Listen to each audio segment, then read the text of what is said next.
This video is sponsored by Squarespace. Want to try your hand at building your very own website and learn some valuable skills while putting it together? Then Squarespace is a platform for you. Be sure to give them a look. Now to today's video.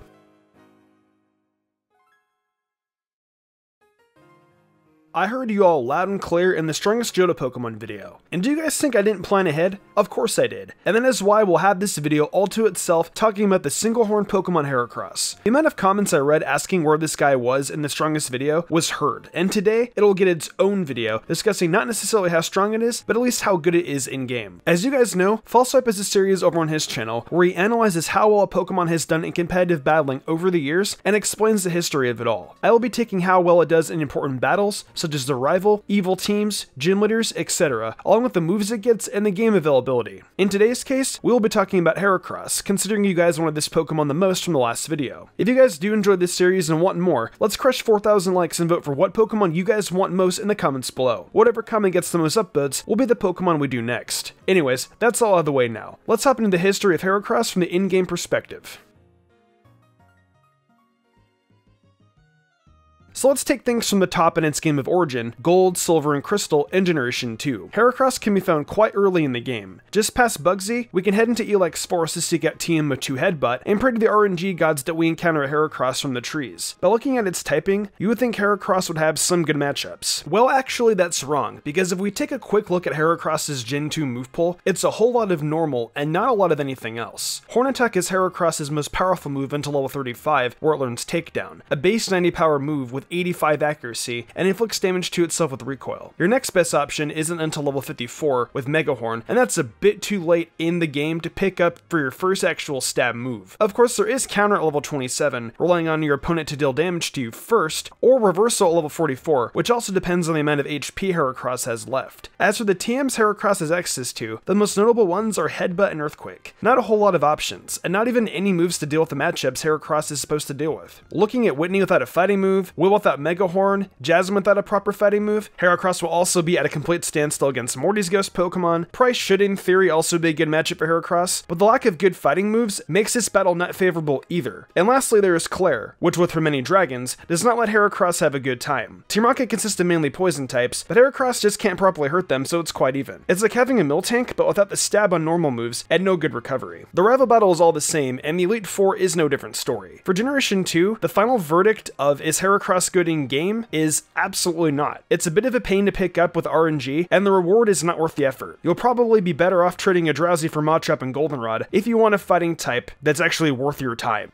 The next region we'll be looking at is Hoenn, and unlike in Johto, it takes a bit longer to get a hold of Heracross in this region. And by looking at Heracross's move pool in Generation 3, we see that we now finally have reliable fighting stab and Brick Break, but it's not enough to really value this bug for the team, at least that's how I feel. You don't have any bug step for Tate and Liza's Solrock and Lunatone until like level 53, which is far too late for them, as they have level 40s. And for the Water Gym, Heracross doesn't add much to age you. Not a massive loss, but not necessarily a massive win having Heracross for this fight either. Upon beating Tate and Liza, however, that will start the end game of the evil team in your version, which as we know, the evil teams are a big fan of their dark types, which Heracross will happily dispose of using Brick Break. Both Magma Admin Tabitha and Aqua Admin Matt have a Mighty Enna that will go down quickly to Heracross. The difference between the two, however, is that Matt has a Carvanha and Torpedo, which Heracross takes down, but Tabitha has Numble and Camerupt, which Heracross needs to stay away from. And the C4 Cavern is pretty much the same, but this time it's against either Magma Admin Courtney or Aqua Admin Shelly, and once again against Team Aqua, it's a whole lot easier for our bug friend. In Wallace's gym, Heracross will only truly shine against Celio, and that is it unfortunately. By looking at the fight with Wally and Victory Road, Heracross with Brick Break will have an advantage over Delcatty and Magneton, but Roselia, Gardevoir, and Altaria are a lost cause unfortunately. That only leaves the Elite Four, where Heracross will actually do quite a bit of work with Brick Break, and potentially even Mega Horn if you overlevel just a tiny bit. Mega Horn at level 53 will clean up Sydney and his dark types, being especially helpful against Shiftry and Cacturn. Phoebe is a hard pass, as ghost types are immune to fighting and resist bug. Glacier is an opponent where Heracross can be used as Brick Break will do a fair chunk to her ice types. However, Drake and his dragons are a different story. So far we've sorted out that Heracross is pretty alright for the short time you get to use him, especially if you're playing either Sapphire or dealing with the Team Aqua section of Emerald. But how does Heracross stack up against Steven Stone? By taking a quick look at Steven Stone's team, you'll see that Heracross is good against Aggron and Cardilli, and that's it. Armoldo also has Aerial Ace, which makes it a bit tougher. So the final verdict for Heracross is, I'd say it's worth a shot for sure, especially in Pokemon Sapphire thanks to Team Aqua's extra dark type.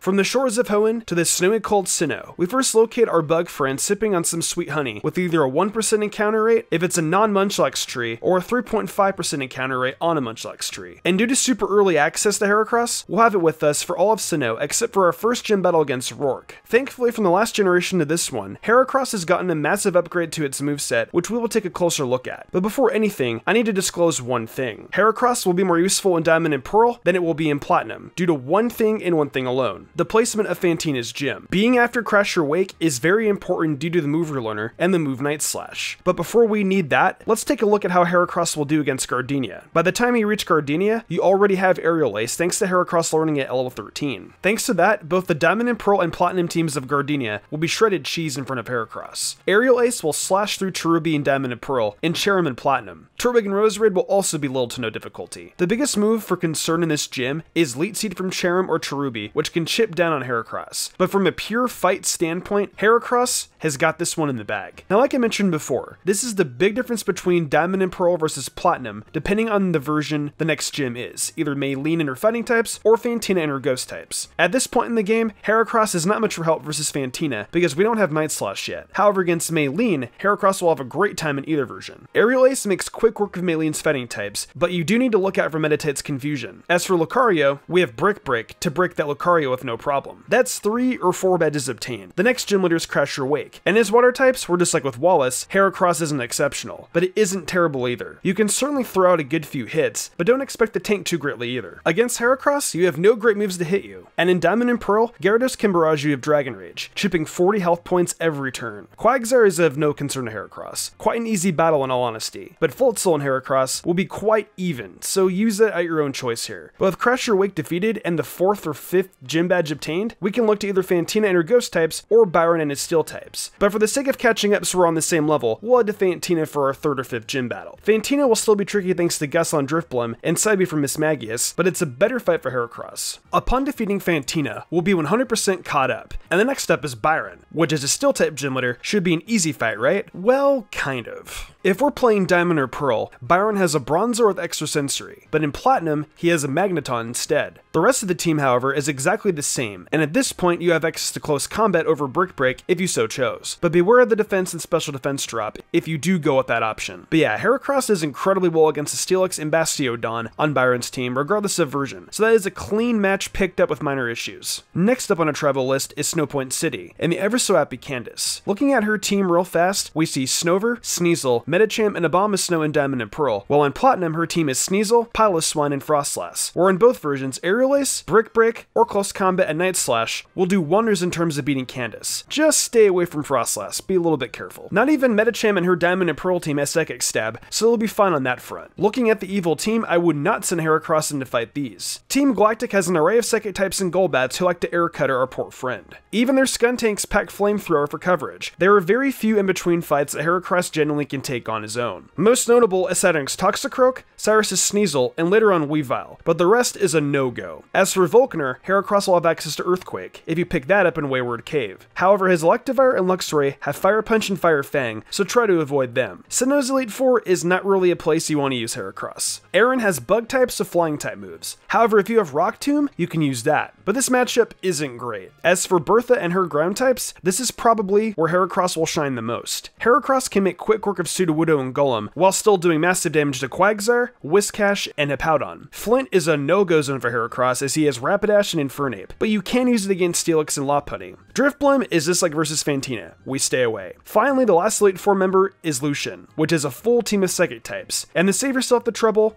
don't. And at last, we have reached a champion. The most impressive champion in the franchise, probably. Cynthia and her super diverse team with lots of coverage is no place for Heracross either, I'm afraid. Cynthia's entire team has coverage to deal with Heracross except for Milotic. So at the end of the day, the only Pokemon Heracross can comfortably fight with are Milotic in both versions, Lucario in Platinum, and Gastrodon in Diamond and Pearl. Final verdict in this generation. Heracross is definitely worth it for the gym challenges, but fails to meet anywhere else, including against Barry.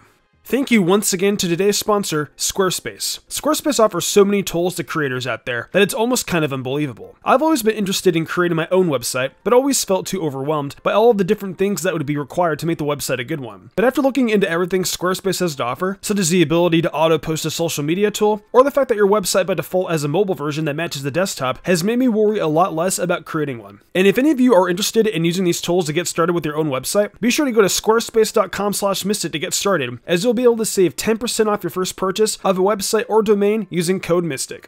Still in Gen 4, but back to Johto and Heart Gold and Soul Silver. Now with an updated Gen 4 moveset and access to moves like Brick Break, Close Combat, Mega Horn, and Aerial Ace, Heracross becomes so much more viable. Thanks to the addition of Brick Break at level 19, we'll have exactly what we need to obliterate Whitney and her annoying Miltank. Morty will still be a big issue, as we cannot use Night Slash against his ghost types, seeing as the mover learner is in Blackthorn City. For Chuck, we have access to Aerial Ace, which helps for sure. For Jasmine, we have either Brick Break or Close Combat, depending on your preference. Price does now fall victim to Heracross with its fighting stab, and Claire is still the same mutual matchup, but Heracross hits much harder for sure. As for Team Rocket, they have mainly poison types, so Heracross doesn't do too well, especially thanks to all the Golbats. The rival battle versus Silver across the game gets harder and harder as he picks up Golbat, Kadabra, and Haunter, who all deal with Heracross very well. However, Magneton and Sneasel are very easy prey for Heracross. I recommend picking up Totodile as a starter to give Silver Meganium in the in-game. As for the Elite Four this time around, with a more updated moveset, Heracross does fare better. Not against Will, but against Koga's Muck, Ariados, and Venomoth. Against Bruno, thanks to Aerial Ace and Close Combat / Brick Break, all of Bruno's team fails. Lastly, there is Karen, whom you'll do quite well against, and my poor baby Umbreon also falls victim. Oh, and her Vileplume too. Lastly, the champion battle against Lance with that moveset, you sadly won't stand much of a chance against his flying type team. Yeah, I know he's a dragon type trainer, but 3 Dragonites, a Charizard, a Gyarados, and an Aerodactyl don't make a dragon type user. Look at Claire, she actually only has dragons. Heracross does not have a lot to beat these aerial threats. Moving on to Kanto, which I didn't mention in the Gen 2 section, which I'm aware of, it just wasn't too much to brag about. Back in Gen 2, Heracross had a hopeless move pool to work with, and was simply not worth the effort. But in Kanto now, in Generation 4, it's a different story. Starting off against Lieutenant Surge and his electric types, Heracross makes quick work of them with a Swift Earthquake. Sabrina, like any other psychic type user, is a lost cause, hopefully. Erica and her grass types and Celadon will fall victim to the newly acquired Megahorn, or just Aerial Ace if you wish to keep that. Against Misty, Heracross will be good against Quagsire and Lapras, but Stormy will be a little bit more tricky. Over in Fuchsia City, I hope we have Aerial Ace, because if that is the case, Janine's team will be a walk in the park. Heracross will deal with Venomoth and Ariados. The rest of her team is a pass. Brock over in Pewter will be easily rolled over by Fighting Stab. Over at Seafoam Islands, yeah, we're not sending Heracross in. Even if we have Earthquake for Magcargo, the rest of the team is too fast, so it's a hard pass. And finally, for the final Kanto gym leader, there's Blue. Heracross will help us deal with Exeggutor, Rhydon, and Machamp. Arcanine, Pidgeot, and Gyarados are fights not worth fighting. Last but not least, we have the infamous fight against Red atop the peak of Mount Silver. It can deal with Pikachu, Snorlax, Venusaur, and Lapras, but watch out for Psychic. Blastoise is a bit tankier and can be quite hard with Hydro Cannon. And Charizard will absolutely cream at Heracross, so I advise avoiding that one for sure. But we can see that Heracross is most certainly way more useful in Heart Gold and Soul Silver compared to Gold, Silver, and Crystal. In Pokemon Black and White, Heracross is not available, but it is available in Black and White too, as early as Lost Lorn Forest, which is accessible before you challenge the 4th gym leader Elesa. Thankfully, since Emolga has no flying type moves, Heracross does well enough against that and Flaffy, while his Zebstrika has Flame Charge. But other than that, you're good to go. Next up on the chopping block is Clay, straight from Driftvale City. Heracross will do wonderfully against all of Clay's team. Next up is Skyla, and no, that's no. 4 times weakness, yikes. The next gym after that is Opaloosid City, and the gym leader, Drayden. Heracross will deal with Drayden's Flygon, Dredigan, and Haxorus, not by super effective means, but they don't really threaten Heracross either. After dealing with Drayden, we move into the big climax versus Getsis, trying to obtain the power of Kyurem Black or Kyurem White. Most of Team Plasma this gen has Ice or Dark types, which Heracross has a lot of fun with, so that's also something we need not to worry about in Unova. Let's take a look at our battle versus Getsis and see just how well Heracross will do. Heracross will do well against Cofagrigus, just keep an eye out for Psychic, Seismitoad, Drapion, Toxicroak, and Hydreigon. Our next objective is to take out Marlin, the 8th and final gym leader. Heracross will do well against Caracosta, Wailord, just keep an eye out for Bounce, and Jellicent. Next stop would be Victory Road, and there we meet up with Hugh, who if you picked up Tepig, you'd have the easiest time against. Unpheasant is a threat with Aerial Ace, but other than that, we can mow down Simisage with Megahorn, Bouffalant with Brick Break, and Samurott will be ripped apart by Megahorn. Not super effective obviously, but it will still do a lot of damage. From Hugh, we move on to the Elite Four, and in the Elite Four, Heracross does really well against Grimsley Scrafty, Crocodile, and Bisharp. Caitlin's Musharna and possibly Reuniclus, and Gothpatel if you add speed. Marshall's Throw, Suck, and Conkeldurr, and against Shauna's Golurk and Cofagrigus. Lastly, we have the champion match against Iris. First off, we start with her Hydreigon, who unlike Ghetsis' Hydreigon, this one actually has Flamethrower, and can be a bit tricky. Iris' Dredigan also has Flamethrower, and holds the Life Orb with the ability Sheer Force, just to ensure that little bit of extra damage. Archeops has Stab Acrobatics, and no item, which means a stab-based 110 power flying type move. Heracross is not surviving that, I'm afraid. As for the final 3 Pokemon Iris has, Aggron, which a nice Brick will take care of, her Lapras, which once again will be destroyed by Brick / close combat, and Axorus can be beaten with a well-placed Megahorn. Final verdict. Heracross will most surely do the work this gen, but there are a lot of sneaky coverage moves you need to look out for, but I would definitely give Heracross a good to go in Unova Black and White 2.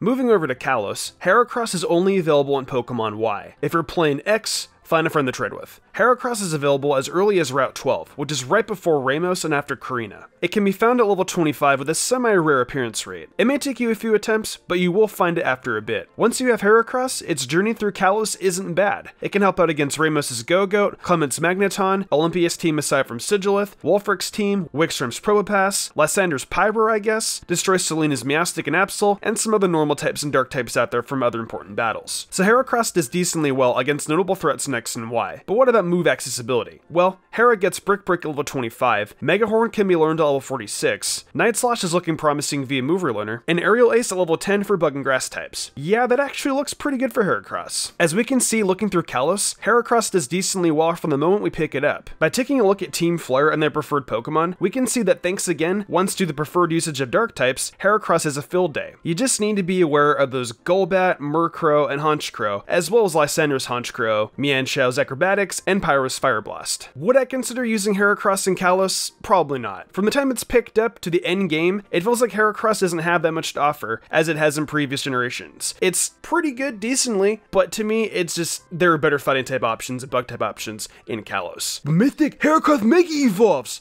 Not here, buddy. You don't see the Mega Stone till post-game, so better luck next time. For Omega Ruby and Alpha Sapphire, we have pretty much the same treatment as we did back in the original Pokemon Ruby, Sapphire, and Emerald. The concept is the same in terms of trainers and important battles, pretty much. The only difference is, Heracross will have Megahorn for Tate and Liza, getting it at level 37. My verdict for Omega Ruby and Alpha Sapphire is the same as it was for Pokemon Ruby and Sapphire.